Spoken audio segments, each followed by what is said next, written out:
Donc vous avez téléchargé le zip avec cette adresse. Et sur Mac, vous avez dézippé en double-cliquant. Sur le PC, vous avez, si vous êtes sur un PC, fait clic droit, 7-zip, extraire. Et vous avez ouvert le INDD qui se trouvait dans le dossier dézippé.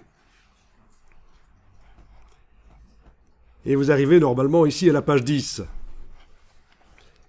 Donc, page 10, où vous voyez que la plupart du texte dans ce document subit un style de caractère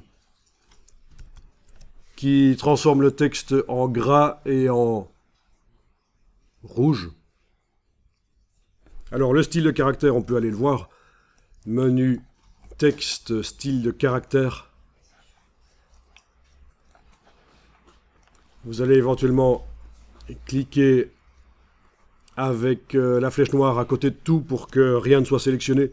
Sinon, vous risquez, en allant double-cliquer sur un style dans la palette des styles de caractère, vous risquez de l'appliquer sur tous les paragraphes qui sont dans le bloc sélectionné. Ce serait malheureux, donc avec la flèche noire, on clique à côté de la page, rien n'est sélectionné.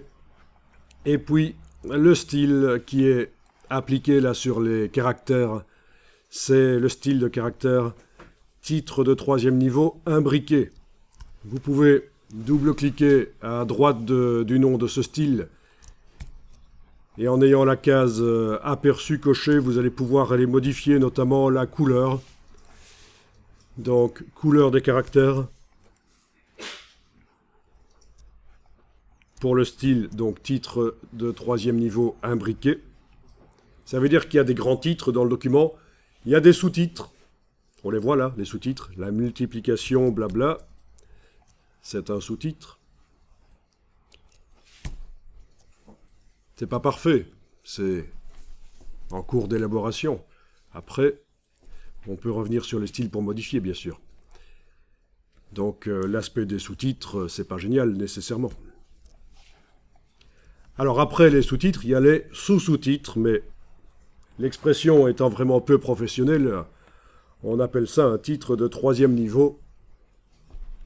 Le titre de 1er niveau étant bien sûr les grands titres, et de 2e niveau étant les sous-titres. Et alors là, vous pouvez modifier éventuellement la couleur en choisissant une couleur dans le nuancier. Ceci dit, il y a une couleur dans la liste là qui s'appelle couleur pour titre de 3e niveau. Ah ah. Donc si c'est juste pour modifier la couleur, on aurait peut-être intérêt à ne pas modifier le style de caractère, mais à aller modifier la couleur, cette couleur-là qui spécifiquement ne sert qu'au titre de 3e niveau, allez la modifier dans la palette nuancier. Alors le titre de 3e niveau, je ne sais pas si vous avez compris, mais ils sont là en fait. Ça ressemble à ça. C'est-à-dire c'est le début du paragraphe, le début d'un paragraphe qui apparaît différemment. Par la suite, on va même mettre un caractère spécial pour indiquer, vraiment marquer pour le lecteur que c'est un titre et qu'il s'arrête à un certain moment. On va mettre un carré. Et je vais vous le montrer dans un document déjà existant, ce qui va être fait. Donc voilà, si c'est juste pour modifier la couleur des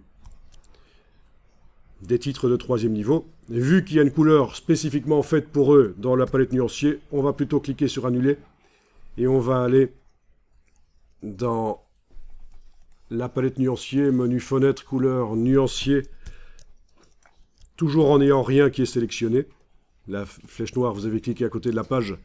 Vous allez pouvoir aller double-cliquer sur la couleur qui s'appelle couleur pour titre de 3e niveau, imbriqué, c'est ça qui est indiqué. Si j'agrandis par là, voilà, on voit.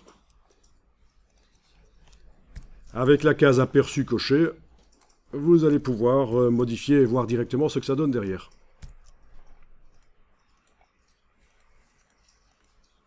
Voilà.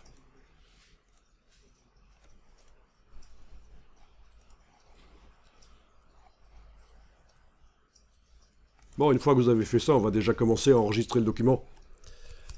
Enregistrez-le sous le nom 226 dans le dossier que vous avez dézippé.